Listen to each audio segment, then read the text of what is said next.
La segunda manecilla de un reloj avanza, un cometa pasa, los corazones rotos de la sociedad moderna. Muy buenas, amantes de Detective Conan, yo soy Sherry Formaid y bienvenidos a vuestro canal de Detective Conan en español.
Muy buenas, amantes de Detective Conan, bienvenidos a un nuevo vídeo.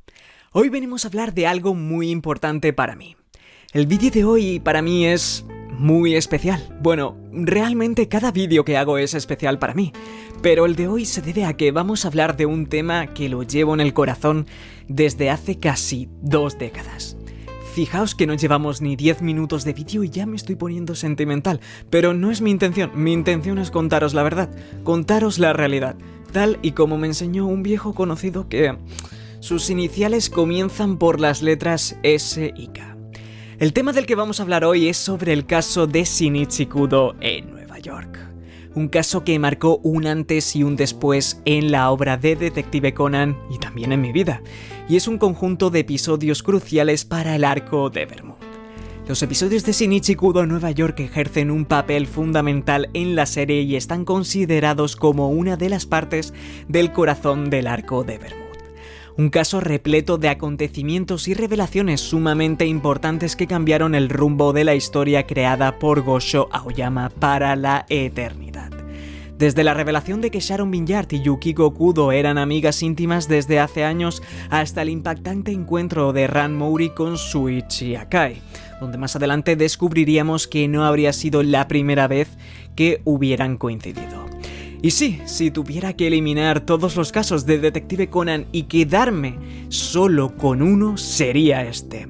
Sí, lo escojo por encima del episodio 345. Sí, lo escojo por encima de Choque entre lo rojo y lo negro. Sí, lo escojo por encima de La vida en peligro por una reaparición. Sí, lo escojo por encima del pack de episodios de reencuentro con los hombres de negro. Sí, lo escojo por encima de Impacto Negro. Sí, lo escojo por encima del pack de episodios de contacto con la organización de los hombres de negro. Sí, lo escojo por encima de todos los episodios de la obra de Detective Conan. El caso de Shinichi Kudo en Nueva York significa muchísimo, pero que muchísimo para mí. Es el recuerdo más fuerte que tengo de mi infancia viendo Detective Conan y el verdadero motivo que me impulsó a retomar la serie en 2016 para ver cómo iba todo. Tengo muchos recuerdos de mi infancia sobre Detective Conan que aún conservo en mi mente, y la verdad es que un vídeo que me gustaría hacer para futuro es el de un top 10 anécdotas de mi infancia viendo Detective Conan, porque la verdad es que tengo unas cuantas y me encantaría compartirlas con vosotros. Parte de esas anécdotas tienen momentos muy personales, y evidentemente, como todos comprenderéis, si las voy a contar me limitaré a contaros aquello que me puedo permitir sin involucrar esas partes más personales de mi vida privada. Aunque no involucre esas partes, muchas de esas anécdotas os la puedo contar para transmitiros lo que viví en cada momento. De esta manera también conocéis un poco más de mí. Y es que es cierto que en los vídeos hablo muy poco de mí, pero es debido a que mi principal intención creando contenido es la de compartir mis opiniones sobre Detective Conan y divulgar la serie para darle más voz. pero me he dado cuenta que muchos de vosotros, como por ejemplo en los directos, me hacéis preguntas sobre mí fuera de Detective Conan y os interesáis más por la persona que le pone voz a estos vídeos. Y sinceramente agradezco mucho a esas personas que se portan así conmigo porque al mismo momento me demuestran una cosa, y es la de verme como un ser humano y no como una puta máquina que solo sube vídeos de 2 horas sobre Renya Karasuma y Bermud. Así que de verdad, cada vez que hacéis ese tipo de preguntas, os la agradezco muchísimo. Ese recuerdo tan fuerte que tengo sobre el caso de Nueva York me gustaría explicarlo en ese vídeo del que os hablo, o incluso en otro vídeo más que tengo pendiente hacer sobre este caso. Ya que sí, evidentemente este no será el último vídeo exclusivo sobre el caso de Nueva York, que se subirá al canal. Hay otro pendiente a la carga y en alguna de esas ocasiones lo explicaré. Así que de momento os dejaré con la duda, pero sí, quiero que sepáis que el caso de Nueva York significa un mundo para mí, y tiene una importancia muy pero que muy grande. Ya lo habréis visto en el título del vídeo, y hoy abordaremos el caso de Nueva York hablando sobre 25 curiosidades, secretos y datos que quizás no sabías sobre los acontecimientos que tomaron lugar. Aplicamos esta misma mecánica con otros casos de la obra, como lo son el caso de la Mansión del Crepúsculo o el pack de episodios de Reencuentro con la Organización de los Hombres de Negro. Os dejaré esos vídeos en pantalla y en la descripción por si queréis ir a echarle un vistazo después de este vídeo. Son casos que estaban repleto de curiosidades y datos que el público general desconocían, y veía oportuno de hacer vídeos recopilando toda esa información para que quedase archivada. Mi querido caso de Nueva York no iba a ser uno menos y tiene bastantes datos curiosos y puntos que el público general quizás no conoce, y ya desde hace bastante tiempo me veía la obligación de traerlo y comentarlo en el canal. El día para ello ha llegado y aquí nos encontramos para hacerlo. Hoy vamos a hacer un gran repaso al caso de Shinichi Kudo en Nueva York. Además, como bien habéis leído en el título, también vamos a hablar de teorías. Y sí, vamos a hablar de unas cuantas, ya que algunos puntos nos han conducido a hacerlo, así que lo que pone en el título no es ninguna broma y lo prometido es deuda. Lo que sí es que estas teorías vamos a dejarlas para los últimos 5 puntos del vídeo, ya que creo que esa es la parte que más os interesa y os gusta. Y hablando de cosas que os van a gustar de este vídeo, toca presentar la gran sorpresa que tenía reservada para la ocasión de hoy. En el día de hoy tengo el honor de inaugurar una nueva sección que veremos en cada vídeo del canal a partir de hoy. Esto supone un punto de inflexión en el canal y va a marcar un antes y un después en el canal. Me hace mucha ilusión abrir esta nueva sección en el canal. Una nueva sección donde vosotros vais a ser los protagonistas. Una nueva sección donde vosotros tomáis el micrófono. Una nueva sección donde vosotros sois las voces principales. Una nueva sección donde vosotros tenéis el poder.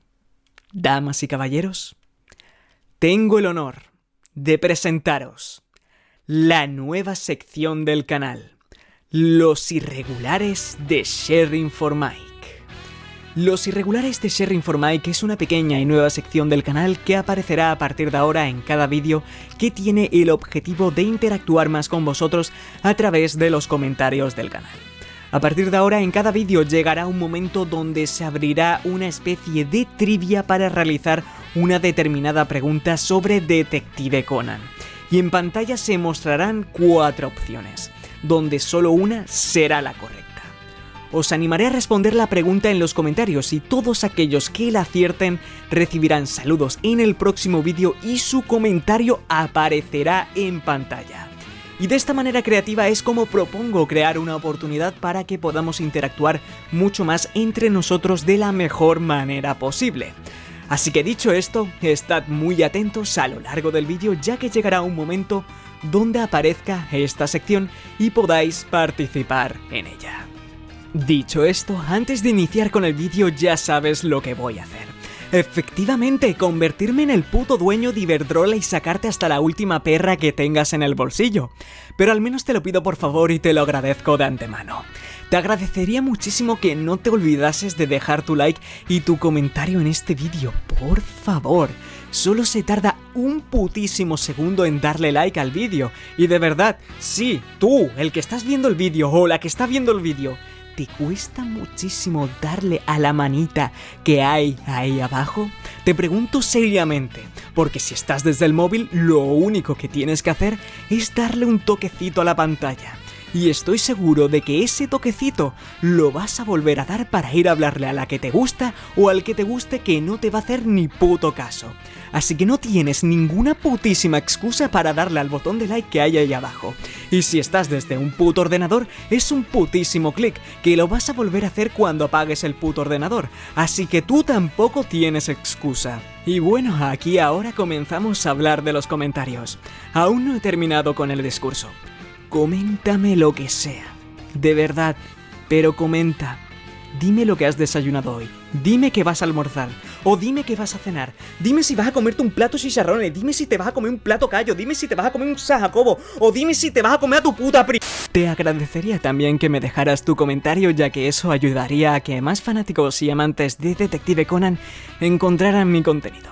Muchas gracias. Y ahora sí que sí, damas y caballeros, hoy os presento 25 secretos, curiosidades y datos que quizás no conocías sobre el caso de Shinichi Kudo en Nueva York. Episodios 286, 287 y 288 del anime de Detective Conan.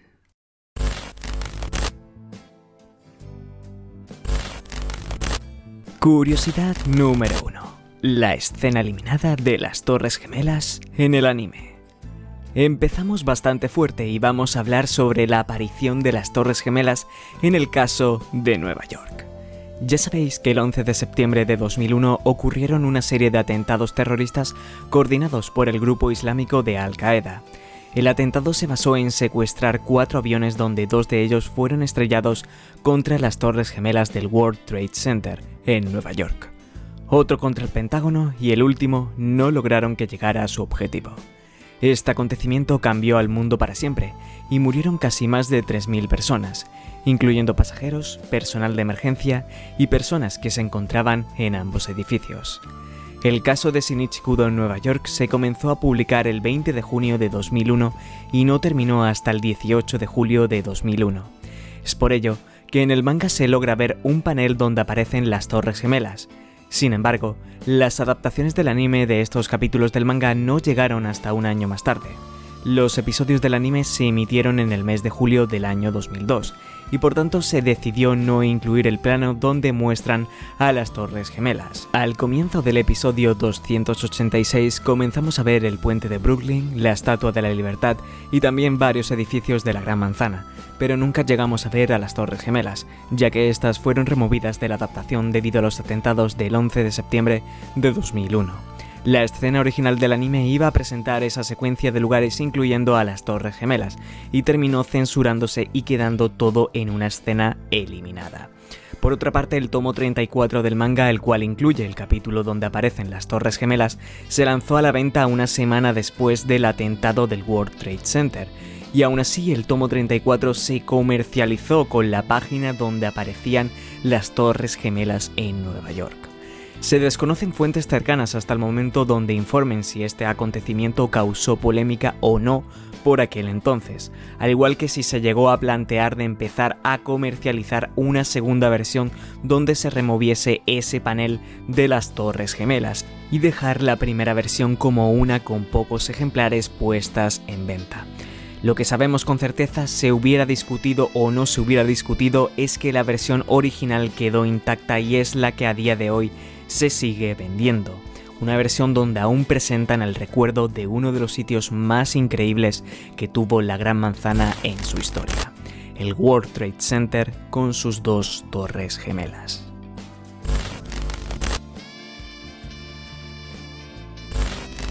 Curiosidad número 2. El coche de Yukiko Kudo. Cuando Ran comienza a recordar lo sucedido en Nueva York, su reminiscencia comienza con el recuerdo de estar junto a Shinichi y Yukiko en un coche conducido por la actriz bajo el puente de Brooklyn. El coche que conduce Yukiko tiene un modelo en concreto y es nada más y nada menos que un Jaguar E-Type FHC de segunda serie de 1968. Resulta que este coche no es uno cualquiera. Este coche es bastante especial ya que es un vehículo muy buscado por los coleccionistas. Esto es debido a que tiene características muy valiosas y se introdujo en el mercado muy temprano.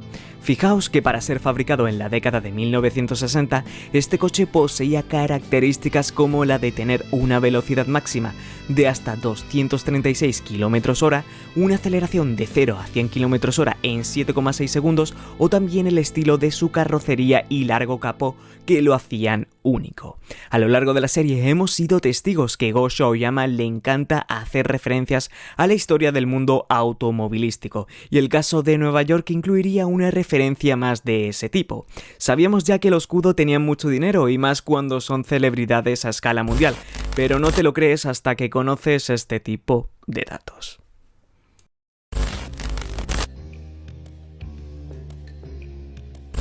Curiosidad número 3. El mito de la manzana dorada. Como muchos sabéis, parte de la temática de este caso gira en torno a la mitología griega, y es que se referencia a uno de los mitos más populares que han existido, el de la manzana dorada.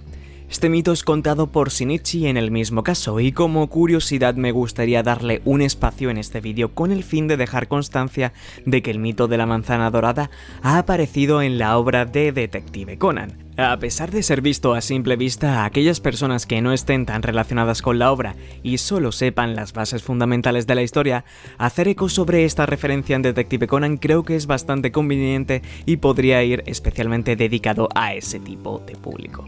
Vamos con el mito de la manzana dorada y sobre qué trata.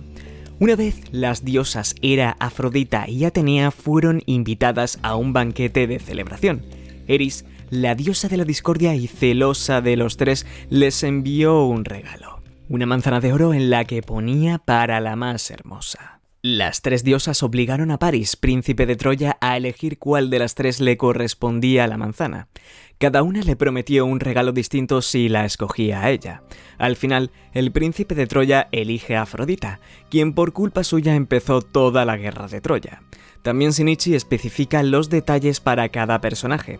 Señala al actor que interpreta al príncipe de Troya, a la actriz que hace de Hera como la diosa del matrimonio y esposa de Zeus, que ofreció a Paris ser el gobernante del mayor reino del mundo, a otra actriz que representa a Atenea, la diosa de la sabiduría y que le prometió la victoria en todas las guerras, a la actriz que interpreta a Eris, la diosa de la discordia que estaba celosa de las otras tres y envió la manzana, y por último a la actriz que hace de Afrodita, diosa del amor, que le dijo que le concedería el amor de la mujer más hermosa de la tierra. La obra se referencia en Detective Conan y la empieza a contar Shinichi debido a que el musical donde acude junto a Ran y su madre es un tributo a dicho mito. Sin embargo, debemos aclarar que dentro de Detective Conan el musical realiza unos determinados cambios respecto a lo que pasa en la mitología griega. Los cambios que realizan sobre el guión del musical son los siguientes. El elemento del gobierno lo sustituyen por el dinero, las victorias en la guerra por trabajo y el amor por hacer de casamentera. Y en vez de una manzana dorada como tal, emplean un colgante de oro muy caro en forma de manzana. Dicho esto, el hecho de que se referencie el mito de la manzana dorada en este caso nos permite dar un paso más hacia adelante a aquellos veteranos de la serie y especialmente a los que le gustan las teorías. El mito de la manzana dorada en el caso de Shinichi Kudo Nueva York nos permite darle una determinada interpretación para que funcione como premisa en una teoría que subí hace unos meses en el canal. La teoría de la androginia de Bermud. Os dejaré el vídeo tanto en pantalla como en la descripción del vídeo por si estáis interesados en saber qué papel juega el mito de la manzana dorada en dicha teoría y qué interpretación puedes darle para favorecer lo que se cuenta en la teoría. Lo tenéis allí todo bien explicado, así que os voy redireccionando a ese vídeo por si queréis saberlo y no lo tenga que volver a repetir en este vídeo para hacer más relleno. Y ahora vamos con la siguiente curiosidad del vídeo.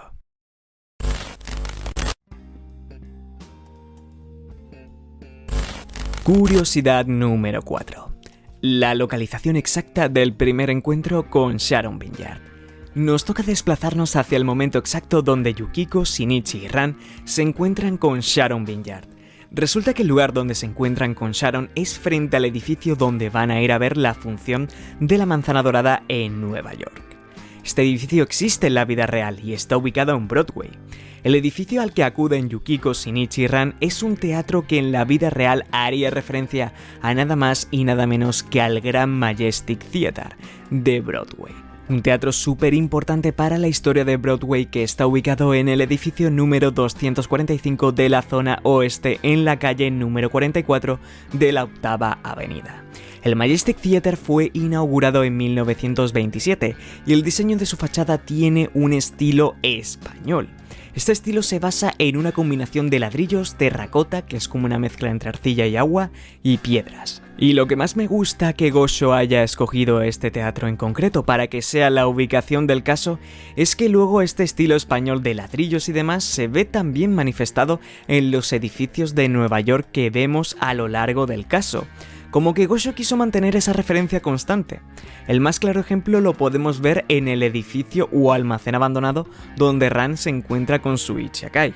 Vemos que el almacén tiene ese estilo de ladrillos que posee también el Majestic Theatre de Broadway. También debemos aclarar que muchos edificios en Nueva York son así, pero es igualmente curioso que los edificios expuestos también compartan el mismo estilo del teatro donde se concentra la mayor parte del caso. Pero hasta ahora no hemos hablado del rasgo más importante de este teatro.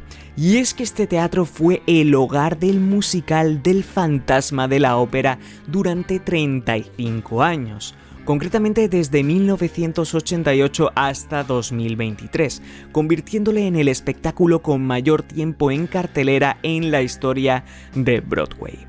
Esto condujo a que el Majestic Theatre se convirtiera en un icono cultural.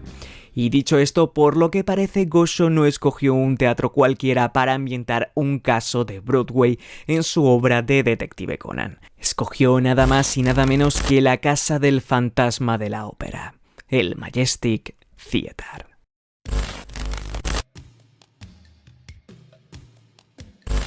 Curiosidad número 5. El cambio de título en árabe.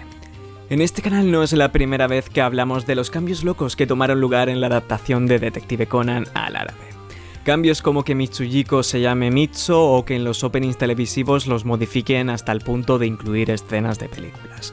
El caso de Nueva York es otra víctima más de estos cambios locos y resulta que los árabes decidieron borrar el título de Shinichi Kudo en Nueva York y lo decidieron cambiar al siguiente nombre, Algo del Pasado.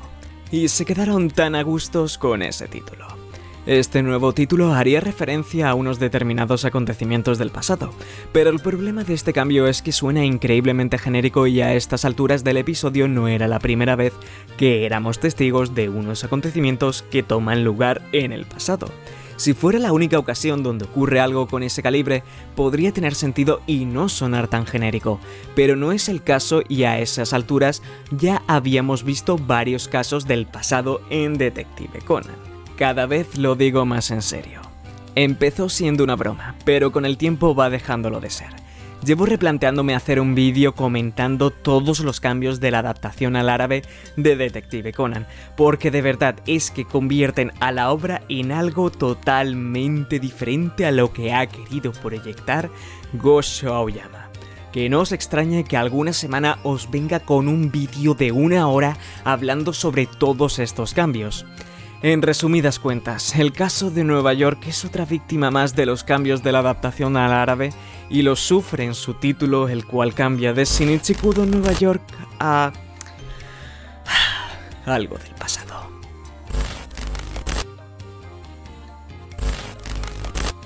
Curiosidad número 6. Las referencias a flores de los nombres de los sospechosos. Esta es una de las curiosidades que más me gusta de la lista que vamos a ver hoy. Resulta que cada sospechoso del caso tiene un nombre que hace referencia a una flor. Vamos a ver qué tipo de flor hace referencia a cada uno de los personajes. El primero de ellos es Heath Flockhart, quien hace referencia a la ericácea. La familia de las ericáceas en inglés también son conocidas como heather, y el nombre de Heath estaría haciendo referencia a esta familia de flores. La segunda es Rose Hewitt, y creo que esta es muy fácil de identificarla. Rose haría referencia a una rosa. La siguiente es Lila Sánchez, que hace referencia a las lilas, Claramente. La cuarta de la lista es Iberis hamilton, que su nombre Iberis haría referencia al carraspique, cuyo nombre de especie es el de Iberis amara y es una especie de planta de flores perteneciente a la familia de las brasicáceas. Y por último tenemos a Akane Nielsen, cuyo primer nombre Akane haría referencia a la rubia silvestre. Una vez llegados a este punto, quizás muchos de los que habéis estado siguiendo los últimos vídeos del canal os acordaréis que expliqué una determinada mecánica que usa Gosho Aoyama en sus casos.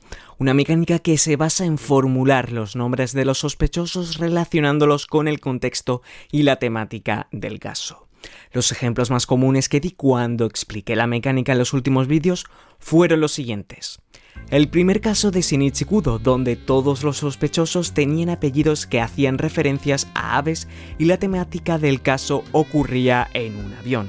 De ahí que Gosho se inspirara en el contexto para bautizar a cada personaje con el apellido de un pájaro o un ave.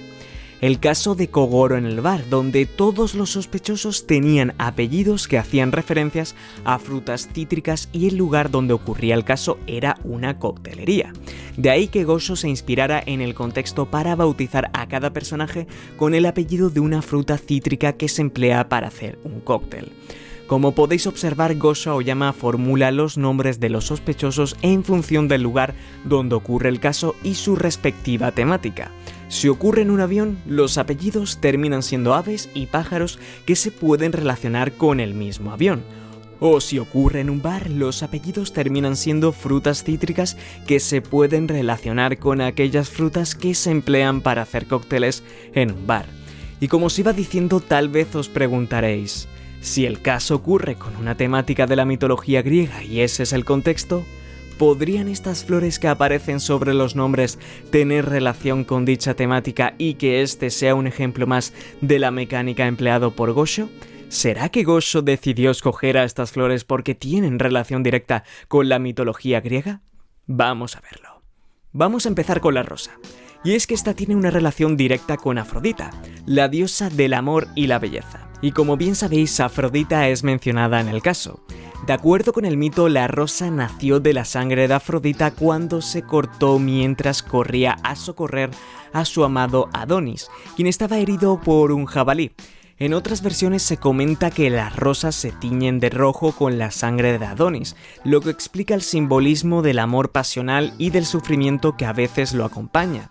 Por otra parte, también cabe destacar a las rosas blancas, las cuales nacieron de la espuma del mar cuando Afrodita emergió de él.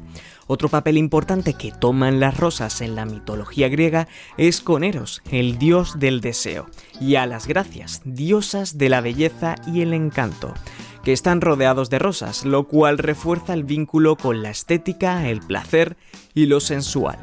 Por tanto, como podéis comprobar, esta primera flor está vinculada con la temática del caso, la mitología griega, y Gosho lo escogió porque pensó que podía aplicar su mecánica y establecer dicha relación. Vamos con la siguiente. Las siguientes son las lilas, y es que esta flor toma su nombre de Syrinx, una ninfa del bosque seguidora de Artemisa, la diosa de la caza y la castidad. Y aquí es donde se introduce el mito de Syrinx, por lo que podemos decir con total certeza de que esta flor es la segunda que está vinculada con la temática de la mitología griega que vemos en el caso, y podemos seguir afirmando que Gosho escogió los nombres de estas flores por esta misma temática. Vamos con la tercera flor, y aquí es donde se nos empiezan a retorcer un poco las cosas, pero aún así hemos encontrado algo interesante. La tercera flor que vamos a comentar es la carraspique, y en principio no tiene relación directa con ningún mito griego, pero sí que su nombre se relaciona con la geografía griega antigua. Como hemos comentado antes, el carraspique también es conocido como Iberis, y este nombre viene de Iberia, el cual es el nombre griego antiguo para lo que hoy sería la península ibérica. Esto indica que los griegos ya ubicaban esa región como fuente de ciertas plantas exóticas o particulares. Esta sería la única conexión que se podría establecer entre la flor y algo cercano a la mitología griega, que realmente no tendría que ver con la mitología, sino más bien con la geografía griega antigua. La siguiente flor que vamos a comentar es la rubia silvestre, y esta vuelve a cojear un poco, pero aún así se puede establecer una conexión interesante. Lo más cercano que podemos comentar es que la rubia silvestre era utilizada como tinte y medicina en la Grecia antigua.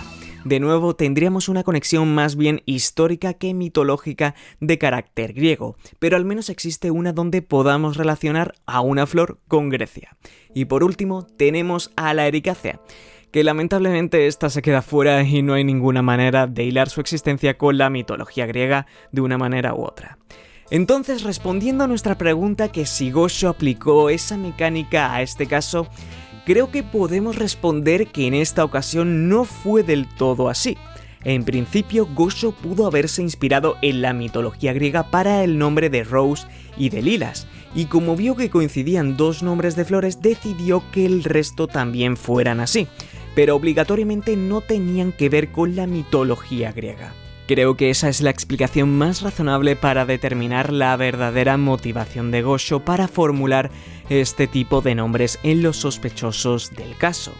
Quiso nombrar a dos personajes como Rose y Lilas, ya que tenían relación con la mitología griega. Se dio cuenta que eran dos flores y aprovechó para nombrar al resto con más nombres de flores. Tal vez la intención siempre estuvo ahí, la de seguir formulando nombres que tuvieran relación directa con la temática de la mitología griega, pero esos nombres de flores que tienen relación directa quizás no sonaban muy bien, ya que algunos de ellos son laurel, ciprés, loto. No creo que llames a una persona laurel, no sé, quizás sí, lo puedes formular como Laura, quizás, pero bueno, Gosho no estuvo ahí muy espabilado, que digamos. Por lo que creo que Gosho priorizó el hecho de que todos quedaran con nombres de flores que a él le gustaran, tengan o no tengan relación directa con la mitología griega. Y hasta aquí este análisis de los nombres de los sospechosos del caso de Nueva York. Espero que se me haya entendido y también al mismo momento hayáis comprendido cómo funciona Gosho a la hora de escribir los guiones de muchos casos.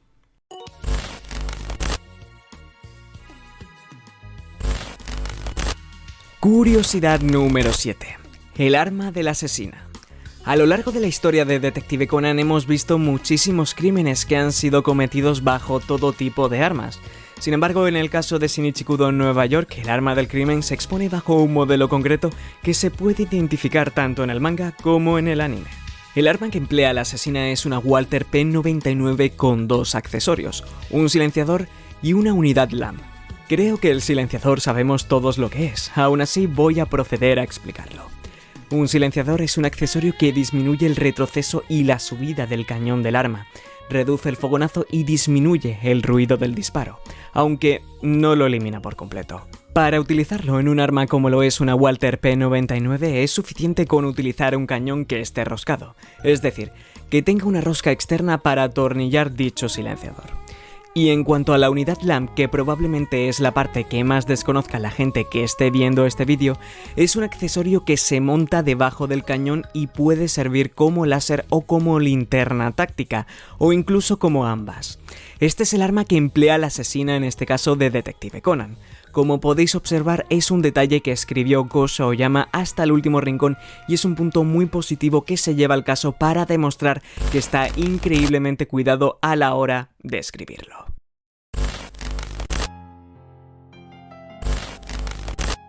Curiosidad número 8. Las mentiras de Vermouth.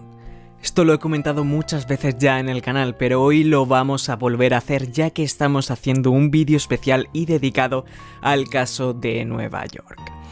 Lo vamos a volver a explicar, pero de forma más detallada y detenida. También lo vuelvo a explicar con el fin de concienciar a más gente y espero que después de este vídeo también se tenga muy en cuenta. En este punto vamos a repasar las mentiras de Vermouth en el caso de Shinichikudo en Nueva York. Sí, sé que de primeras muchos recordarán que cuando aparece Sharon por primera vez en este caso comienza a hablar de su vida y comentar que tiene una hija y de forma general el público recordará que esto es una mentira. Esto que comenta Vermouth lo revela a través de su relato, y es que en dicho relato se exponen más detalles de su vida y es que aquí es donde puede surgir la confusión para los fanáticos. La gran mayoría puede limitar la mentira de Vermouth al tema de que tiene una hija y el resto de detalles de su vida pueden considerarlo como ciertos, ya que podían ocurrir independientemente de esa mentira de que Sharon y Chris son madre e hija. Pero la realidad no es esa. Y esos detalles también son falsos y pertenecen a la mentira. Y es que esto se puede demostrar a través de una declaración de Gosho Aoyama. En el evento de Let's Talk Day de 2018, a Gosho le preguntaron que si la historia de la tumba del marido de Sharon Vineyard era falsa, y el autor comentó que efectivamente todo era una historia falsa por parte de Vermouth. Para que ocurriera ese tipo de historia, daros cuenta que todos los acontecimientos detallados que supuestamente tomaron lugar en la vida de Sharon y ella comenta aquella noche en Nueva York, deberían haber ocurrido para llegar al punto de la escena del funeral. Sin ellos no se llega hasta ese punto final, que es una mentira. Entonces, si Gosho dice que ese punto final del cementerio es una mentira, todos los detalles que vienen detrás también se caen y son una mentira. Estos detalles de los que hablo son los siguientes: la muerte de sus padres en un incendio, la cual tomó lugar el mismo día que debutó en la gran pantalla, y la muerte de su supuesto marido, quien falleció de una enfermedad el día que recibió un Oscar. Estos dos acontecimientos también forman parte de la mentira de Sharon Vineyard, y es que me resultaría muy extraño que Gosho dijera que la mentira solo se basa en la escena del funeral y el resto queda como todo cierto. O sea, no tiene mucho sentido, y más cuando se comenta todo en el mismo panel. Es por ello que no solo se considera una mentira la escena del funeral, y también lo serían la muerte de sus padres en un incendio y la muerte de su marido el día en que ganó el Oscar. Como comentaba previamente, aquellos que sabían que era mentira lo del funeral y también sabían de la declaración de Gosho podrían haber interpretado la situación como una donde el resto de detalles eran independientes y podrían haber ocurrido, donde yo me incluyo también. En principio no es así y son falsos, pero sí que hay una cierta parte de mí, bajo mi opinión personal, que quizás no podemos bajar la guardia con estos comentarios de la muerte de sus padres y deberíamos guardarlos con un determinado fin. Ya sabéis que estamos en el arco de Vermouth y está lleno de foreshadowing, por lo que ¿quién no nos dice que esos detalles sí que puedan estar relacionados con el pasado de Vermouth? Pero hay que cambiarlos un poco y añadirle información que aún no sabemos para darle forma. Es por ello que digo que no bajemos la guardia y lo guardemos en el cajón en segundo plano. Pero en principio, a priori, debería ser todo mentira. Recapitulando lo que hemos comentado en este punto, a través de la declaración de Gosho Aoyama en el Let's Talk Day de 2018, podemos decir que la mentira de Vermouth en el caso de Shinichi Kudo Nueva York no solo se limita al escenario del funeral, sino que también va más allá y abarca los detalles de la muerte de sus padres en un incendio y la de su marido el día en que ganó un Oscar. Estos detalles también se catalogarían como mentiras y es algo que quizás muchos fanáticos lo etiquetan como sucesos independientes a la mentira principal que cuenta Vermouth y lo consideran como eventos que ocurrieron en su pasado de verdad.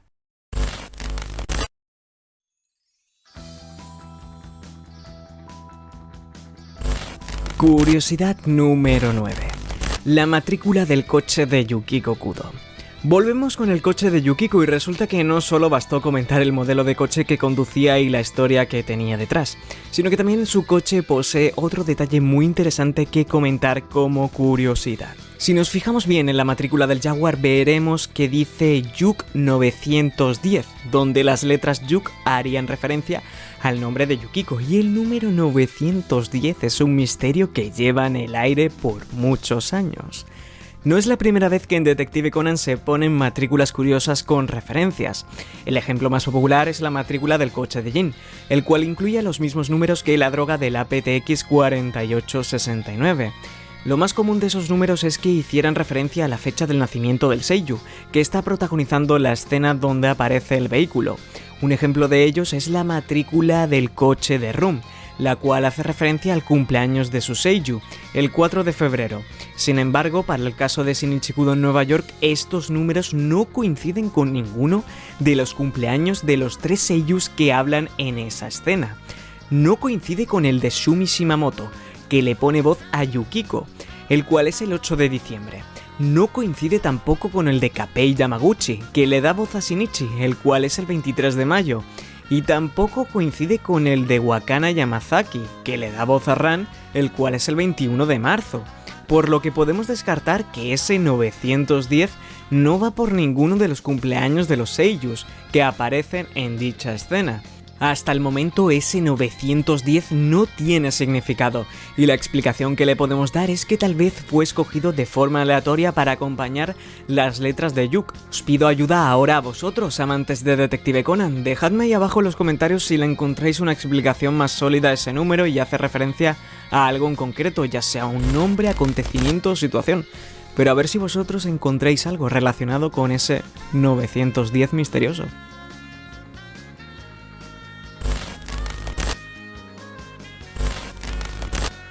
Curiosidad número 10. El cambio de ending en mitad de un caso por partes. ¿A quién no le gustan los endings de Detective Conan? Te pueden gustar unos menos que otros o puedes tenerle tirrias a unos cuantos, pero de forma general hay maravillas de endings en Detective Conan y es una larga lista. El caso de Shinichi Kudo en Nueva York fue adaptado al anime en 3 partes distintas, y resulta que sus 2 primeras partes cerraron los episodios con el ending de Yume Mita Atode, de Garnet Crow, el ending número 14. ¿A quién no se le rompe el corazón de nostalgia con solo empezar a escuchar esto? Dios mío de mi vida, Santo Cristo de mi corazón. Y aquí es donde viene lo curioso. En el anime de Detective Conan, por lo general, cuando se está emitiendo una adaptación del manga que está compuesta por varias partes, se mantiene un determinado ending en todas las partes para dejar constancia. Sin embargo, para el caso de Shinichi Kudo en Nueva York no se cumplió esta regla y el ending 14 no fue emitido para la tercera parte. Resulta que los productores del anime adelantaron el siguiente ending que tenían previsto para la serie y lo estrenaron en la última parte de la adaptación, rompiendo esta norma. El ending que adelantaron y no permitieron que Yume Mita Atode tenga su última aparición fue el de Mushoku, el cual es otro ending que me llena de nostalgia y me agarra del cuello dejándome sin respiración. Y si me tengo que mojar, he de decir que prefiero este último ending a aquel 14. En resumidas cuentas, el ending 15 se adelantó a su fecha de emisión y fue estrenado en la última parte del caso, rompiendo la regla de mantener un mismo ending para todas las partes de cuando se adapta un caso al anime de la obra de Detective Conan.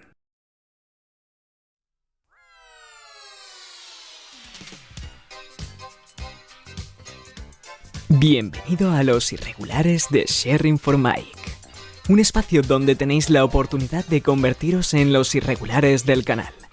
Los Irregulares de Sharing for Mike tiene como objetivo en convertirse en la próxima generación de los irregulares de Baker Street, un grupo de muchachos inteligentes que ayudaban a Sherlock Holmes a resolver sus casos.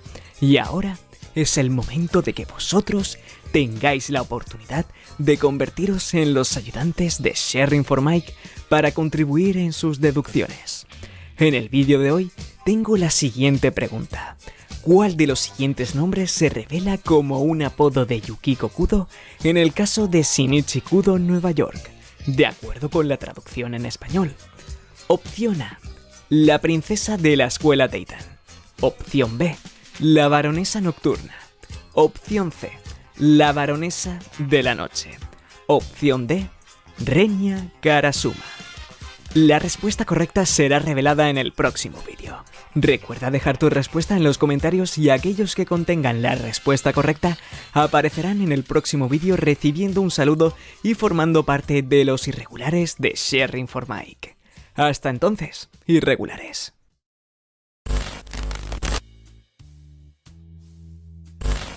Curiosidad número 11. Las escenas extras del caso de Nueva York en la versión remasterizada.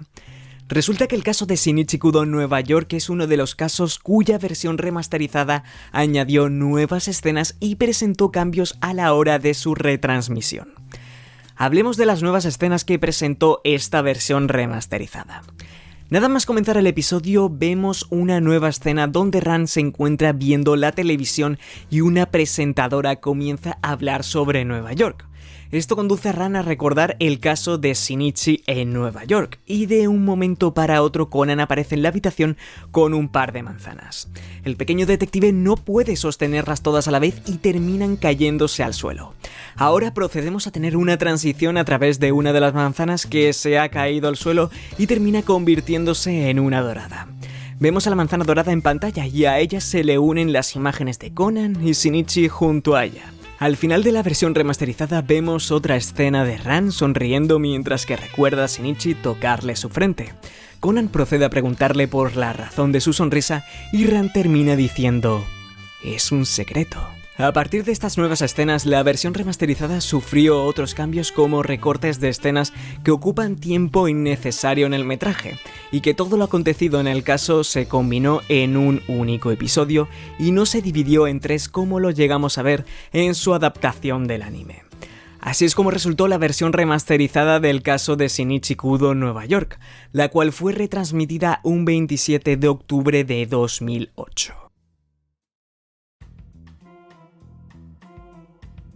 Curiosidad número 12. El cambio de imagen de la Next Conan's Hint. Muchos de los que hemos crecido con Detective Conan y lo hemos visto a través de su versión internacional nunca llegamos a conocer lo que es la Next Conan's Hint, ya que esta versión para televisión no la incluía. Sin embargo, si seguiste viendo la serie a través de internet y otras plataformas, estoy seguro que comenzaste a saber de esta sección del anime y empezaste a familiarizarte con ella. La Next Conan's Hint es una sección exclusiva del anime que se muestra al final de cada episodio, con el fin de mostrar una imagen que proporciona una pista para el siguiente caso. Esta pista puede cumplir la función de ayudarte a resolver el caso o a seguir desarrollando la investigación si es que aún no termina el caso en dicho episodio. Resulta que después de exponer la pista, la sección muestra una imagen final para cerrar el episodio, así como una imagen postcréditos. Esta imagen postcréditos va también por rachas, al igual que los endings. Pues resulta que como curiosidad, el episodio 288, la última parte del caso, muestra una nueva imagen postcréditos de la Next Conan's Hint. Y al igual que los productores del anime se adelantaron con el ending emitiéndolo un episodio antes, también lo hicieron con esta parte de la Next Conan's Hint.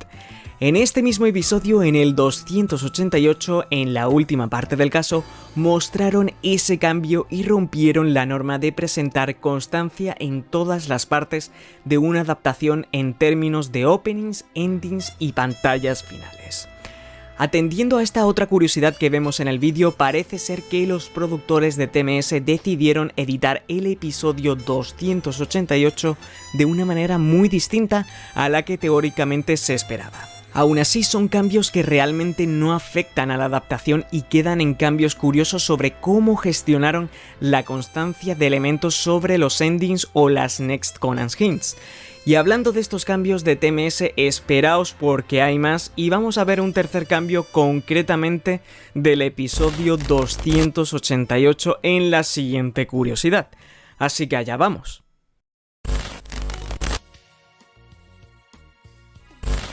Curiosidad número 13. El final del episodio 288 y su adaptación. Seguimos hablando de cambios y nos tenemos que ir ahora concretamente al final del episodio 288, la última parte del caso.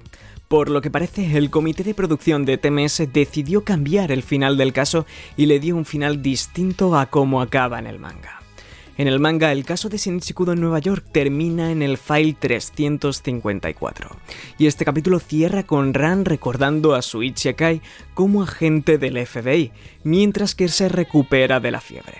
Sin embargo, en la adaptación del anime para el episodio 288 añadieron una escena extra. Esta escena extra es el comienzo del siguiente caso canónico de acuerdo con el orden del manga, el caso del secreto del edificio encantado. Este caso comienza en el manga en el file 355 con Ran llamando a Shinichi para contarle que soñó con el caso de Nueva York y hablarle sobre el asesino en serie. La razón por la que esta escena se añadió al caso de Nueva York en el anime es debido a que el caso del secreto del edificio encantado ya había sido adaptado previamente. Es decir, ese caso que iba después del caso de Nueva York en el manga llegó antes al anime. Entonces, como decidieron emitirlo mucho antes, si comenzaban el episodio con Ran y Shinichi recordando lo sucedido en Nueva York, le quitaban toda la gracia cuando se emitiera el flashback y perdía continuidad. Entonces, los productores de TMS decidieron recortar ese inicio y colocarlo como la escena final para cerrar el caso de Shinichi Kudo en Nueva York en el anime. Realmente hubiera sido todo más fácil si hubieran respetado el orden del manga y no se hubieran adelantado emitiendo el caso del secreto del edificio encantado. Se hubieran ahorrado recortar esa escena y luego incluirla en la última parte del caso de Nueva York en el anime. Pero bueno, es todo en términos de continuidad y ellos vieron que esta decisión era mucho más oportuna. Sin embargo, tampoco es que quede mal, y lo podemos ver como una decisión que tomaron para que el caso de Shinichi Kudo en Nueva York en el anime se viera mucho más completo, añadiendo esa escena. Ahora solo me queda escuchar tu opinión. ¿Qué opinas? ¿Crees que hubiera sido mejor respetar el orden del manga o crees que fue buena idea alterarlo y recortar esa escena con el fin de recolocarla en el caso de Nueva York para hacerlo más completo? Déjamelo ahí abajo.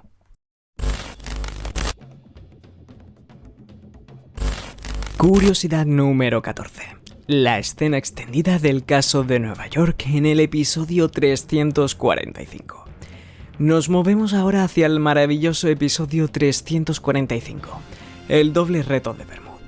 Con toda la artillería que tenía ya preparada este desenlace épico para el arco de Bermud en el manga, parece ser que no le parecía suficiente para brillar con ello, y es que en su respectiva adaptación del anime veíamos una escena extra que nunca la vimos en el manga.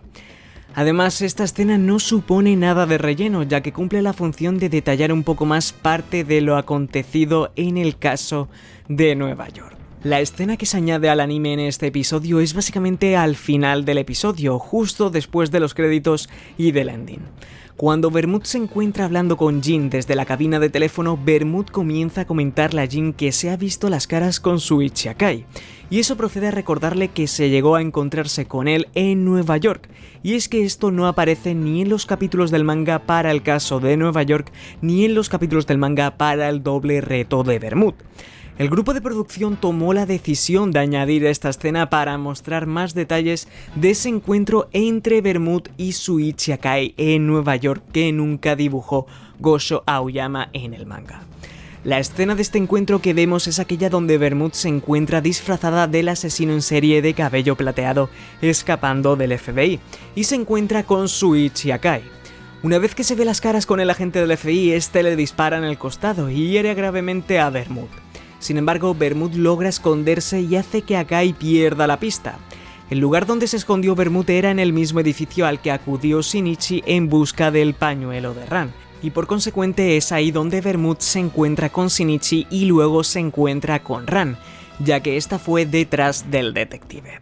Como podéis comprobar, gracias a esta escena podemos obtener unos detalles más acerca de los eventos que tomaron lugar en el caso de Nueva York. Sin ninguna duda, esto es otro punto más a favor para el episodio 345 para indicar lo maravilloso y asombroso que es. Pero bueno, ya nos tocará el turno de tener un vídeo dedicado o un par de vídeos dedicados de forma exclusiva al episodio 345 para tirarle flores. Aunque, como sabéis, nunca son suficientes por mucho de que vayamos citándolo poco a poco en la mayoría de los vídeos que vamos subiendo al canal. A lo que iba, estamos hoy para que el protagonista del vídeo sea el caso de Shinichi Kudo en Nueva York. Así que como habéis visto podemos encontrar esta escena relacionada con dicho caso en el episodio 345, que es considerada como una escena extra.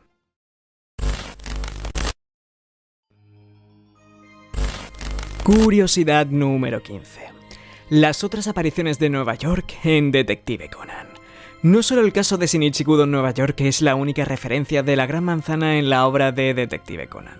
El especial del episodio 1 o el caso de hace 17 años son otros ejemplos que tienen a la ciudad de Nueva York presente. Además de brindarnos el mejor remake hasta la fecha de Detective Conan con una calidad excelente, el episodio 1 brindó nuevas escenas con el fin de explicar mejor la historia de Detective Conan. A raíz de esa batería de nuevas escenas podemos encontrar una que toma lugar en Nueva York. En esta escena nueva de Nueva York podemos ver a Vermouth siendo perseguida por el FBI mientras que habla con Jin para confirmarle que volvería a Japón para acudir a la fiesta del hotel Haido City. Esto ocurría antes de que tomara lugar ese reencuentro de Conan y Haibara con los Hombres de Negro, y como podemos ver, Nueva York vuelve a ser una gran referencia en la obra. Esta es una escena extra que aporta el especial del Episode 1 con el fin de aportar más detalles a la historia y hacerla ver más completa. Por otra parte, también hemos mencionado el caso de hace 17 años, cuya ubicación también es en Nueva York. No solo los acontecimientos que ocurrieron en el caso de Shinichi Kudo fueron los únicos relacionados con la organización en Nueva York, sino que los asesinatos de Koji Haneda y Amanda Hughes que tomaron lugar hace 17 años también lo fueron. Gosho Aoyama habría decidido volver a establecer a Nueva York como ubicación para ambientar otro gran caso relacionado con la organización en Detective Conan, y la decisión que tomó sobre la mesa fue dirigida hacia el caso de hace 17 años en el arco de Room. Tras habernos dado cuenta que Nueva York es un sitio que le gusta mucho a Gosho Aoyama y siempre lo ha estado relacionando con la organización, podemos especular que la organización podría tener un fuerte vínculo con Estados Unidos. A través de esta curiosidad nos podemos dar cuenta de estos ejemplos que son los más claros para poder pensar en ello. Por mi parte, creo que puedo poner la mano en el fuego y estoy seguro de que en el futuro vamos a ver más referencias a Estados Unidos relacionadas con la organización. El flashback de la desaparición de Tsutomu Akai sería un claro ejemplo de ello, ya que hasta el momento está confirmado que desapareció en Estados Unidos. Así que con ello, como mínimo una vez es de esperar que volvamos a América en Detective Conan.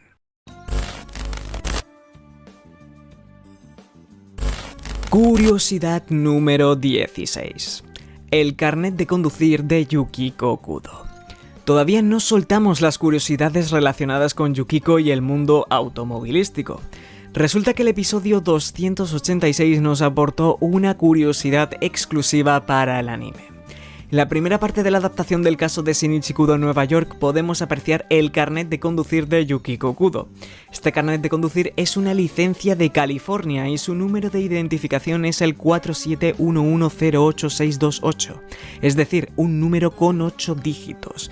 Y esto supondría un error, ya que las licencias de conducción para el estado de California únicamente están compuestas por una letra y 7 números. Parece ser que los animadores no estaban muy familiarizados con el tema y no tuvieron en cuenta este detalle, conduciendo a exponer un carnet de conducir compuesto por una errata.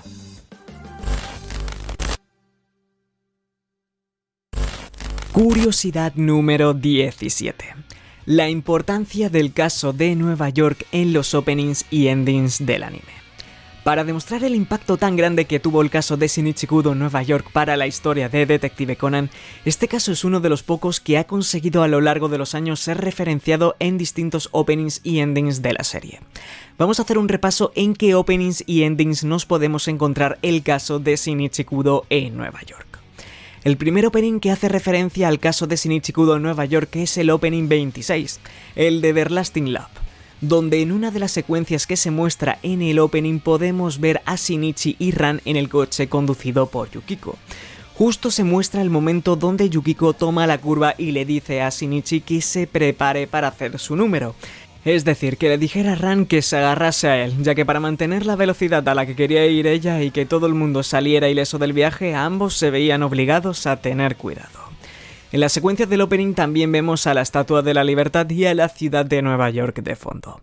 Seguimos comentando las referencias de la lista y el segundo opening donde aparece referenciado el caso de Shinichi Kudo en Nueva York es el opening 31, el de Don't Wanna Lie. En este opening se nos muestra otra escena diferente del caso de Nueva York, y es la escena donde Shinichi y Ran se encuentran con Vermouth. Para ser más concretos, se muestra el momento donde Shinichi deja escapar a Vermouth y le promete que algún día le pondrá bajo rejas para hacer justicia. Todo esto mientras que tiene a Ran en sus brazos, ya que se desmayó por encontrarse algo mal. La siguiente referencia que vamos a ver es en un ending, y es en un ending especial. El ending de la OVA 9. La canción que suena de fondo en esta OVA es el ending 33, Doing Alright de Garnet Crow. Sin embargo, para esta ocasión se mostró una versión alternativa del ending con nuevas escenas. En esta versión alternativa del ending vemos dos referencias al caso de Shinichi Kudo en Nueva York. Un primer plano donde muestra a Shinichi Ran en el coche de Yukiko cuando toma la curva con la ciudad de Nueva York de fondo, y un segundo plano donde vemos la escena de Shinichi y Ran encontrándose con Vermouth. Y para terminar tenemos el ending 71, Yume de Aimasho, Desert Underground, el cual la portada de su single muestra a Shinichi y Ran en el momento que se enfrentan a Vermouth en Nueva York. La imagen que se muestra como portada expone a ambos personajes con un estilo totalmente remasterizado y limpio. Sin embargo, el contenido visual del ending no tiene relación con el caso y su referencia solo se limitaría por la parte de la portada de su single. Aún así, es curioso comentar que aunque no veamos el caso de Shinichi Kudo en Nueva York en el ending, vemos algo que está conectado con Nueva York, y lo que vemos es a Rumi Wakasa tener recuerdos relacionados con el caso de hace 17 años, el cual toma lugar en Nueva York tal y como hemos comentado anteriormente. Como podéis observar, el caso de Shinichi Kudo en Nueva York ha sido un caso que ha dejado su huella también en los openings y endings de la franquicia a lo largo de los años. Esto también es una evidencia más para demostrar lo mítico que es este caso y que no deja de ser relevante con el paso de los años. Con la cantidad de openings y endings que tenemos hasta la fecha hemos sido testigos de muchísimas referencias de casos míticos en ellos, pero el caso de Shinichi Kudo en Nueva York es uno de los pocos que han podido conseguir el oro en varias ocasiones.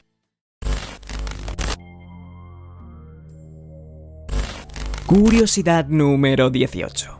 Los cambios de doblaje del episodio 288 y la referencia a Emma.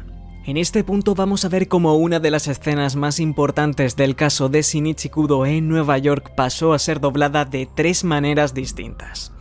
Antes de nada quiero comentar que las 3 formas son totalmente válidas y no hay ningún error entre unas y otras, ya que los cambios que se producen tomaron lugar con el fin de adaptar el doblaje de la escena de la mejor manera posible según el criterio del director. La escena de la que hablamos es aquella donde Shinichi le promete a Vermouth que algún día hará justicia y la pondrá entre rejas. En el doblaje castellano, parte de las líneas de Shinichi se doblaron de la siguiente manera.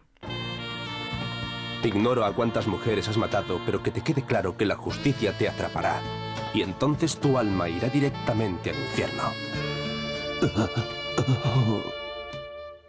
Ahora vamos con el doblaje latino, que cambia bastante y lo hicieron a través de la siguiente forma. Como si fuera Enma, pondré en fila los crímenes que has acumulado y la evidencia en tu contra, y te mandaré a prisión que será tu infierno, recuérdalo. Y por último, vamos con la versión original en japonés. Seré como Emma. Listaré todos tus pecados y expondré toda la evidencia en tu contra. Después, te mandaré directamente al infierno. Así que no lo olvides. Lo que me gustaría recalcar es que tanto en el doblaje latino como en el doblaje original se hace referencia a Enma. Y es que esto no viene en el manga y es exclusivo del anime. Mucho ojo. Para aquellos que no sepáis a lo que se quería referir Shinichi con el nombre de Enma, este es el nombre japonés de Yama, el rey del inframundo sintoísta llamado Yomi. Este nombre está vinculado al budismo japonés y tiene una faceta religiosa propiamente tal como la deidad de la muerte. Sí, lo que estás viendo en pantalla es una foto de Bleach y no estás flipando. Aquí aprovecho para también comentar que mi querido Yamaji, capitán comandante de la primera división del Gotei 13 en la obra de Bleach, también recibió el nombre de Shigekuni Yamamoto por Enma. Y además, aquellos que hayáis visto Bleach, si estáis viendo este vídeo sabréis que Yamamoto cumple el mismo papel que el rey Yama. Volviendo a Detective Conan, como podéis comprobar, estas líneas de Shinichi Kudo fueron adaptadas de 3 maneras distintas a la hora de ser dobladas. A pesar de que han sido dobladas de manera diferente, todas son totalmente válidas ya que transmiten justo lo que quiere decir en ese momento el personaje. En su versión original podemos ver esa mención a Enma, la cual sería una referencia al rey Yama del inframundo sintoísta y sería una referencia exclusiva del anime ya que en el manga no se cita.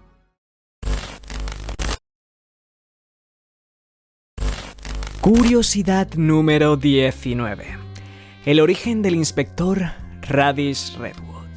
A lo largo de la obra de Detective Conan nos hemos encontrado con muchísimos inspectores puntuales, pero uno de los más simpáticos siempre ha sido el inspector Radish Redwood. Este inspector únicamente hace su aparición en el caso de Nueva York, ya que ejerce de su profesión allí mismo en la Gran Manzana. A partir de que Vermouth se disfrazara de él, Radish se hizo amigo de Yusaku Kudo, ya que en el pasado le ayudó a resolver un caso.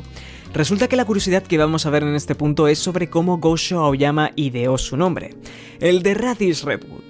El nombre de Radish Redwood viene inspirado por el personaje de Shigeru Hiragi, que es un personaje creado por el novelista de misterio Shunzu Waku. Este personaje es un fiscal y tiene como apodo el nombre de Akakabu Kenji, el cual significa nabo rojo. Sí, podemos llamarle el fiscal del nabo rojo. Y por esta misma razón, Gosho formuló el nombre de Radish Redwood, ya que Radish en inglés significa rábano y Redwood hace referencia al color rojo. Entonces haría referencia al apodo del fiscal. Esta curiosidad la podemos encontrar en el mismo tomo 34 de la obra, tomo que recoge el caso de Nueva York, ya que el personaje de misterio que dibujó Gosho para dicho tomo es el mismo fiscal del nabo rojo. Y pues a raíz de esto nos podíamos dar cuenta de que el inspector Radish Redwood de la policía de Nueva York estaría inspirado en un determinado personaje apodado bajo el término de el fiscal del nabo rojo. ¡Qué gran nombre! De verdad. Creo que es uno de los mejores nombres que ha hecho Gosho Aoyama en su vida. El fiscal del nabo rojo. ¡Wow! ¡Qué arte, chiquillo! ¡Qué arte!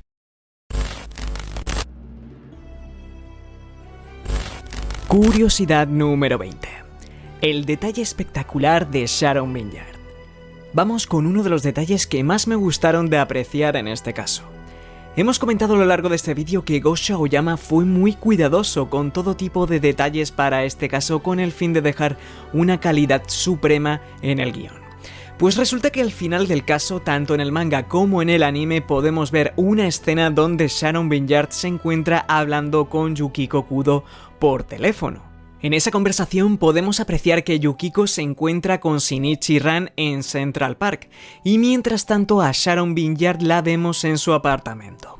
Cuando Sharon se presenta en escena la vemos de una manera muy peculiar, y es que si nos paramos un momento a apreciar los detalles de su figura, vemos que una de sus manos está cubriendo la parte del costado donde le dispararon. Esto sería un detalle como pista por parte de Gosho para indicarnos que la persona detrás del asesino en serie de cabello plateado era nada más y nada menos que Vermouth, ya que en el caso no se revela de forma explícita y tendríamos que esperar hasta el episodio 345 del anime para la confirmación de que Vermouth iba disfrazada del asesino en serie de cabello plateado. Sin embargo, gracias a este tipo de detalle, en el file 354 podríamos especular que la persona a la que se enfrentaron aquella noche Shinichi y Ran era realmente Sharon Vineyard.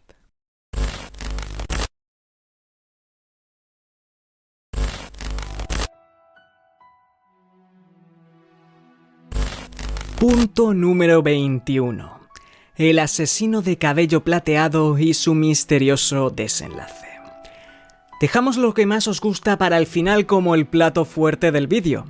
Las curiosidades y datos que nos quedan restantes en este vídeo van a ser bien teorías o pistas de foreshadowing explicadas relacionadas con el caso de Shinichi Kudo en Nueva York. Antes hemos empezado ya a calentar un poco intentando razonar algunas de las curiosidades sobre el caso de Shinichi Kudo en Nueva York, pero en este punto es donde vamos a comenzar ya de pleno a teorizar en totalidad. Bien, en este punto vamos a abrir un melón que se ha discutido realmente poco en la comunidad de Detective Conan y abre un melón muy grande.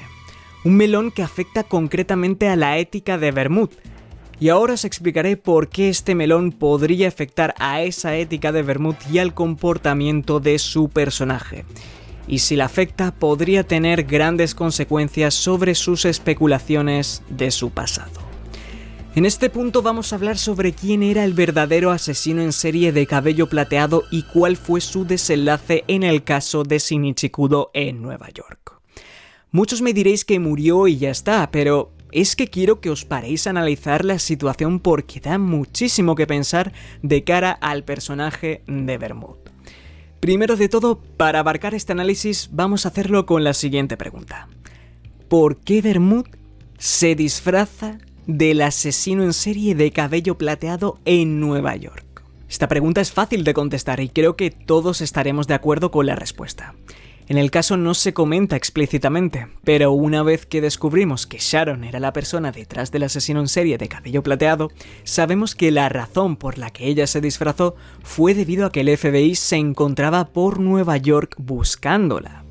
Entonces, Vermouth tomó la decisión de disfrazarse concretamente de un asesino en serie al que estaba buscando. Y si se disfrazaba de ese tipo de persona, tenía la oportunidad de defenderse con libertad en el caso de verse obligada a hacer uso de armas. Y de esta manera no llamaría la atención y pasaría por desapercibida. Era el disfraz perfecto para ocultarse contra el FBI y Shuichi Akai, y al mismo tiempo portar la imagen de una persona que le permitiera defenderse con armas sin llamar la atención ni ser descubierta. Una vez que sabemos esto y hemos zanjado la razón por la que Vermouth escogió a ese tipo de persona para disfrazarse, la siguiente pregunta en nuestro análisis es contestar a la cuestión que nos hicimos al principio. ¿Qué pasó entonces con el verdadero asesino en serie? De acuerdo con las palabras de Shinichi en el file 355, este le comenta a Ran en la llamada que el asesino en serie lo encontraron muerto. La policía dijo que se suicidó, pero por la escena del crimen que dejó no fue un suicidio, sino un asesinato. Y bueno, diréis, ahí tienes tu respuesta, lo asesinaron y ese fue su desenlace. No hay ningún misterio. Os equivocáis muchísimo. Os tenéis que parar y observar analíticamente este punto del escenario al que hemos llegado. Shinichi nos está diciendo que esa persona fue asesinada. Y es que nos tenemos que parar a pensar en quién le asesinó. Y aquí es donde se abre un abanico de posibilidades. Y entre ellas se encuentra la posibilidad de que Vermouth lo asesinara. Y aquellos que tengáis un doctorado sobre el personaje de Vermouth, sabéis que esto es muy importante. Y es por ello que cuando comencé a hablar sobre este punto os dije que podría afectar a su ética. Cuando hablamos de la ética de Vermouth y nos tomamos el privilegio de dar un paso más hacia adelante de forma especulativa, siempre comentamos que Vermouth tendría unos valores que le conducen a que realmente nunca ha asesinado a una persona. Y los escenarios que vemos en la serie donde aparentemente ella ha asesinado a una persona, realmente tienen truco y no es ella la asesina. De esos escenarios el más popular es el asesinato del padre de Jodie, donde de primera se nos da a entender que Vermouth lo asesinó. Pero es que realmente nunca vemos a Vermouth cometer el crimen, y lo único que vemos es su figura frente al cadáver del agente Starling. Esto implica que podamos considerar la posibilidad de que Vermouth estuviera acompañada de alguien aquella noche, y esa persona que la acompaña fuese la responsable de arrebatarle la vida al agente Starling. A raíz de este camino y de otras situaciones que vemos en la serie, podríamos proyectar que la ética de Vermouth está compuesta de unos valores que no están a favor de quitarle la vida a una persona. Sí, sé que la escena de Shinichi en Nueva York le reforzó esa mentalidad y se la dejó aún más clara. Sin embargo, el escenario del desenlace del asesino en serie de cabello plateado perjudica bastante esta ética especulativa de buenos valores para Vermouth, ya que es complicado darle una explicación distinta a la de que fue Vermouth quien le quitó la vida a esa persona. De todos modos, vamos a barajar las posibilidades de cómo pudo tomar lugar el asesinato del asesino en serie de cabello plateado. El primero de ellos es el más probable y el que acabamos de comentar, que Vermouth lo asesinara. Y el segundo escenario es que otro miembro de la organización lo asesinara, así como un NPC. No tenía por qué ser Vermouth. Sharon habría comunicado que los perros del FBI le estaban persiguiendo y refuerzos de la organización llegaron para acabar con la vida del asesino en serie de cabello plateado. El motivo por el que la organización se veía obligada a acabar con este personaje es debido a que si el FBI le arrestaba podría darle detalles sobre Vermouth y la organización, ya que la misma Sharon podría haber estado contactando con el asesino para sacar información de él y poder disfrazarse, o incluso si el mismo asesino estuvo en contacto con la organización de manera general. Y sí, sabemos que Vermouth no tiene que contactar necesariamente con alguien para que se pueda disfrazar de la persona, pero también está la posibilidad de que sí contacte para informarse sobre él o ella y así pueda preparar mejor su disfraz. También podemos ver esta posibilidad bajo el manto de que el asesinato tomó lugar antes de que Vermouth se disfrazara, porque era un objetivo fácil de asesinar y de esta manera tuviera vía libre para disfrazarse de alguien si es que se tenía que disfrazar de alguien para investigar en Nueva York contra el FBI. Atendiendo a este esquema, la posibilidad más probable es que Vermouth lo tuviera estudiado, lo asesinara aquella noche y se disfrazó de él. Como consecuencia, esto rompería bastante la especulación de la ética de Vermouth con una alta probabilidad y podríamos confirmar en toda regla que Vermouth ha asesinado en Detective Conan. Cuéntame ahí abajo en los comentarios si tienes otra hipótesis que pueda demostrar la inocencia de la bruja de las 1000 caras en Detective Conan, pero hasta el momento podemos decir que es muy probable que la ética de Vermouth se vea perjudicada por este detalle que pasa por desapercibido en su totalidad. Y sí, las palabras de Shinichi y también la ética de Ran habrían influenciado a su ética y habría cambiado a partir de aquella noche hace un año.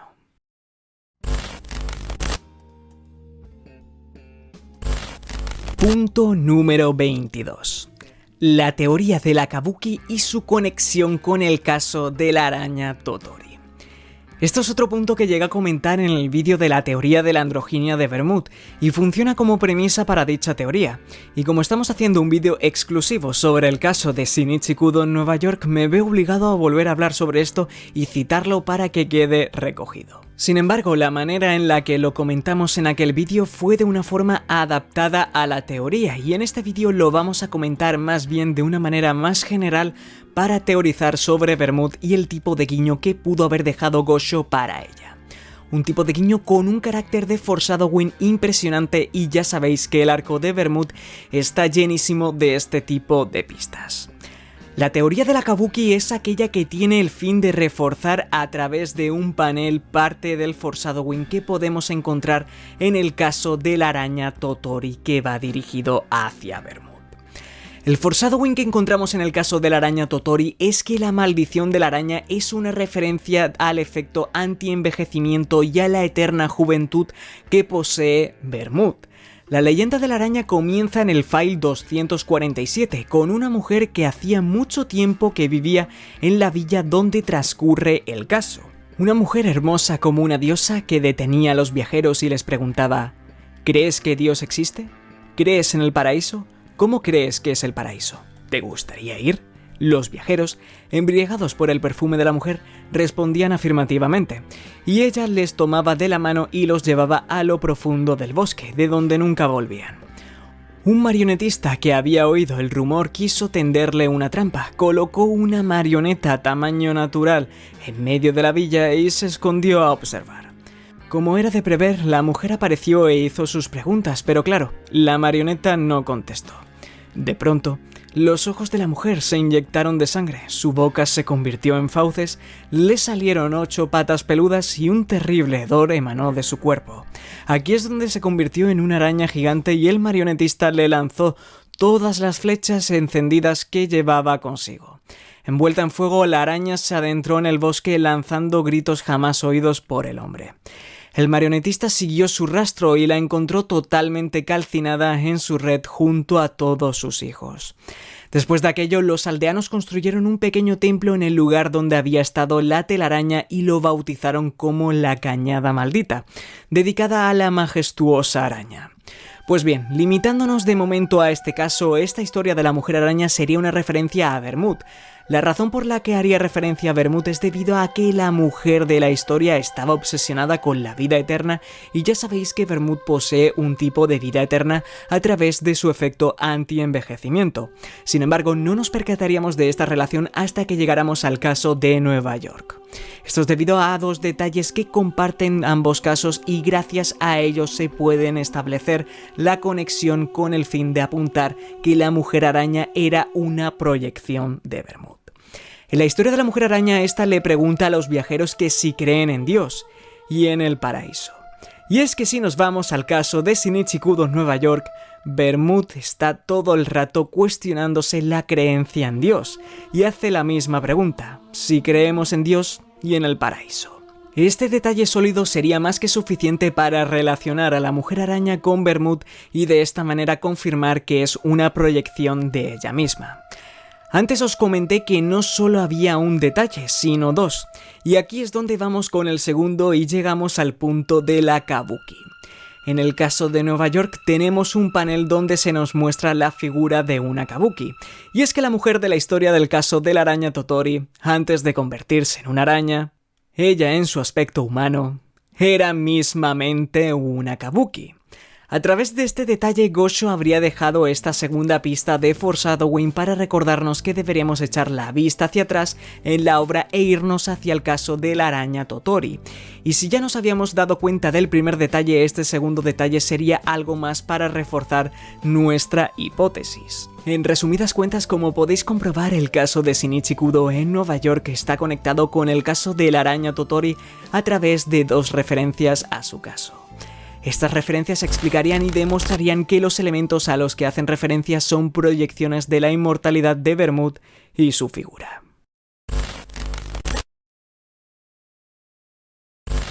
Punto número 23.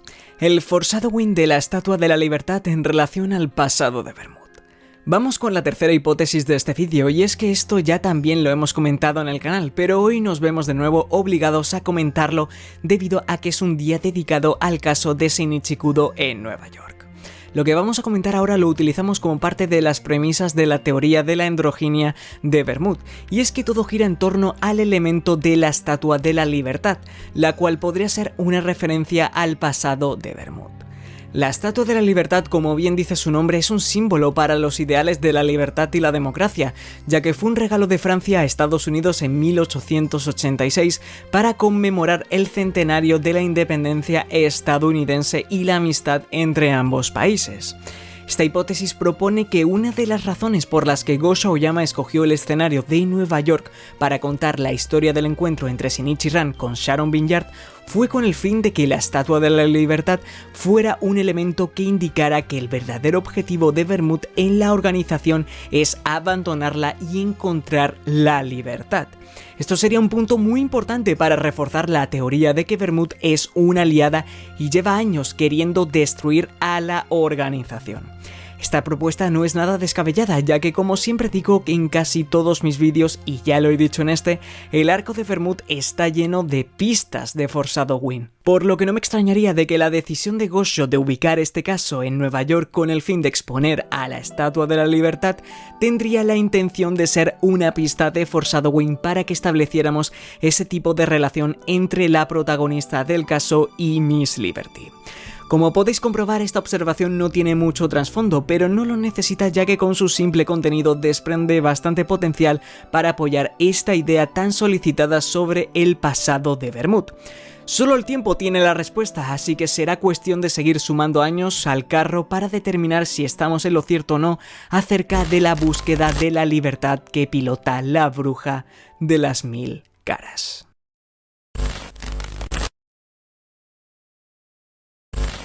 Punto número 24. El foreshadowing de que Vermouth podría ser una espía de la organización. Seguimos defendiendo el estado de aliada de Vermouth en este punto, y este es uno de los que más me gustan para apuntar a que Vermouth no es una enemiga y está dentro de la organización fingiendo que es una de las integrantes más fieles al sindicato criminal de Renya Karasuma. Esta vuelve a ser una hipótesis simple como la anterior, pero al mismo tiempo no deja de ser una con bastante potencial. Para exponerla nos tenemos que ir al file 350 y hacer hincapié en el encuentro de Sharon Vineyard con Yukiko, Shinichi y Ran. Cuando Yukiko le está explicando a Shinichi sobre cómo conoció a Sharon, le explica que fue a raíz de las clases de un mago japonés que tomaba para aprender el arte del disfraz. Yukiko y Sharon acudían a esas clases debido a que cada una se tenía que preparar para un papel y se veían necesitadas de aprender a disfrazarse de la mejor manera posible con el fin de interpretar a la perfección sus papeles. Sin embargo, en esta explicación hay una peculiaridad que hace saltar las alarmas y dar lugar a la hipótesis que vamos a comentar. Esta peculiaridad es el tipo de personaje que tenía que interpretar Yukiko en su papel. Y era nada más y nada menos que el papel de una espía. Os vuelvo a hacer el recordatorio de que nos encontramos en el arco de Vermouth y está llenísimo de pistas de foreshadowing. El hecho de que Yukiko comentara en este panel que tiene que prepararse el papel de una espía justo en el momento donde empieza su amistad con Sharon Vineyard implica que consideremos este comentario como una pista de foreshadowing a que hay una espía en la zona.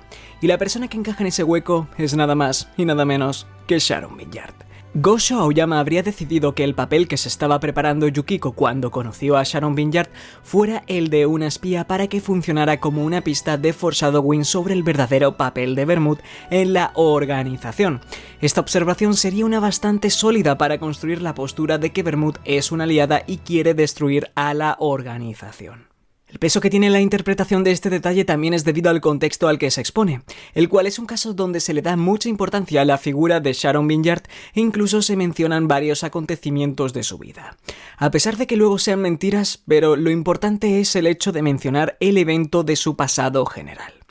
Así que por esto mismo tampoco vería tan descabellado que este detalle funcionara como una pista de foreshadowing, colocada por Gosho mismamente en este caso para realizar una determinada proyección sobre el pasado de Vermouth.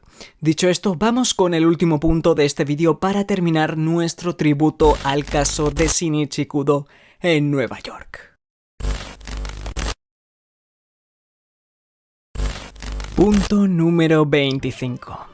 El hipotético foreshadowing sobre la verdadera intención de Vermouth contra Renya Karasuma. Por si os pareciera poco sobre todo lo que hemos teorizado sobre Vermouth en este caso, aún hay más. La hipótesis que vamos a ver a continuación es algo más compleja que las anteriores, pero no deja de ser interesante y de cumplir con la intención de explicar parte del pasado de Vermouth. Vamos con ella. Para explicarla vamos a hacer uso de dos personajes que están involucrados en el caso, Heath Flockhart, la víctima del caso, y Rose Hewitt, la asesina del caso. La relación entre ellos dos y unos determinados detalles que portan nos permitirán exponer la posibilidad de que puedan ser una proyección sobre parte de la opinión de Vermouth sobre Renya Karasuma. En el caso, Rose asesina a Heath porque este acepta la oferta para irse a trabajar a hacer películas con otra empresa. Heath tomó esta decisión y no iba a hacer más uno de los papeles que mejor se le daba a interpretar, el papel del Arcángel Miguel. Rose estaba obsesionada con Heath por su gran interpretación sobre el personaje, pero le daba igual la persona. Solo lo quería por su actuación y sus grandes facultades de actor. Como Heath tomó la decisión de irse a otra empresa y dejar atrás este papel, Rose quería asesinarlo ya que no podría soportar el hecho de verle trabajar en otra empresa y dejar atrás el papel que tan bien hacía. Pues bien, os preguntaréis, ¿cómo podemos extrapolar estos personajes a Vermouth, Karasuma y la organización? En primer lugar, Rose será una representación de Vermouth y en segundo lugar, Heath será una representación de Renya Karasuma. La razón por la que Rose es una representación de Vermouth es debido a su nombre. Debéis saber que una de las clases de Vermouth que existen en el mundo de la enología es el rosado, o también conocido como rosé. Y es que a través de su nombre se pondría un guiño sobre la mesa para vincular a Rose como una representación del personaje de Vermouth. Y por otra parte, la razón por la que Heath es una representación de Karasuma es debido a la forma en que se presenta en el caso. Heath se presenta primero portando el papel de Paris, y es que porta un atuendo muy característico. Al ser un príncipe, el tipo de atuendo que lleva Heath en el caso antes de convertirse en el Arcángel Miguel es el de un aristócrata. Y ya sabéis quién es un aristócrata. Renya Karasuma. por lo que Hit sería una representación de Karasuma a través de su atuendo de aristócrata, el cual sería un guiño al gran magnate. Ahora que ya hemos establecido cómo son las representaciones de cada personaje, tenemos que explicar la historia entre ellos y cómo se extrapola a la relación entre Vermouth y Renya Karasuma. En principio, debemos saber que entre Rose y Hit no había ninguna relación especial, y esto ya de primeras le quita algo de peso a esta hipótesis que estamos intentando construir, pero aún así no nos impide seguir teorizando. Para adaptar la historia de Rose y Hit con la historia que podrían tener Vermouth y Karasuma, vamos a centrarnos en cómo son las actitudes de ambos personajes, las cuales a través de ellas sí que quizás vamos a poder formular una hipótesis sólida para considerar todo este escenario como una pista de foreshadowing más colocada por Gosho para contar el pasado de Vermouth. La actitud que tiene Rose sobre Hit es una actitud de venganza. Una venganza hacia otra persona que ha sido generada porque la otra persona ha tomado una decisión que no le ha gustado a Rose. Esta decisión es una decisión perjudicial, una decisión que no le favorece, una decisión que no la esperaba. Y es por ello que Rose quiere vengarse de Hit acabando con él. Como podéis observar, si analizamos la situación entre Hit y Rose de esta manera, quizás ya podéis ir viendo cómo tal vez va tomando forma la validación de la hipótesis y su respectiva consideración como pista de foreshadowing. Si Rose es Vermouth y Hit es Karasuma, esta historia la podemos tratar como una hipotética proyección sobre el pasado de Vermouth con Karasuma. Una historia donde Karasuma toma la mala decisión de crear una organización y convertirse en el líder supremo del crimen en Japón. Esto sería una gran decepción para Vermouth y le conduciría a querer acabar con él. Antes de que Vermouth descubriera que Karasuma toma este tipo de decisiones, ella lo vería con otro tipo de ojos y le tendría cierta estima por algún motivo, pero en sí no le querría como persona, tal y como hace Rose con Hit. La razón por la que no lo querría como persona antes de saber la gran verdad del magnate sería debido a cómo se comportaba con Vermouth en la relación familiar que tenían. Ya sabéis que en el canal hemos establecido como la relación más probable entre Vermouth y Karasuma la de padre e hija ilegítima. Os dejaré en pantalla y en la descripción un vídeo donde hacemos el completo análisis y por qué creemos que es la más acertada. Al ser padre e hija ilegítima, Vermouth se daría cuenta que Karasuma no le tendría estima ni importancia sentimental, pero como le proporcionaba unas condiciones de vida aceptables, le quería por ese interés. Al enterarse de que Karasuma estaba ligado con el mundo del crimen, eso hizo que Vermouth se sintiera sucia y culpable de que las condiciones de vida y todo lo que había ganado en su vida habían sido gracias a los crímenes con éxito realizados por un criminal que es el líder supremo del crimen en Japón, Renya Karasuma. Es esta misma noticia la que le conlleva a querer tomar venganza contra él y planearla poco a poco, tal cual como hizo Rose con Hit. Como podéis observar, a pesar de que no se manifieste de forma muy directa lo que podemos especular entre Vermouth y Renya Karasuma, si le damos una determinada interpretación de forma analítica a la historia entre Hit y Rose, podremos extrapolarla a lo que esperamos entre la bruja de las mil caras y Renya Karasuma. En resumidas cuentas, podemos decir que la historia de los personajes de Rose y Hit en el caso podría tratarse de una pista de foreshadowing colocada por Gosho para proyectar parte de la historia entre Vermouth y Renya Karasuma. Una pista que tendría como fin posicionar a Vermouth como alguien que quiere destruir al jefe de la organización y que se encontraría en el mismo escalón que las pistas anteriormente mencionadas. De esta manera, gracias a esta hipótesis más, podremos retroalimentar cada vez más que Vermouth no es una villana en Detective Conan y es más bien la primera persona que quiso ver a la organización de los Hombres de Negro destruida. Una pista más que favorece la idea de que la bruja de las mil caras es una aliada que estaría de acuerdo con los mismos ideales que nuestro pequeño y gran detective Conan Edogawa.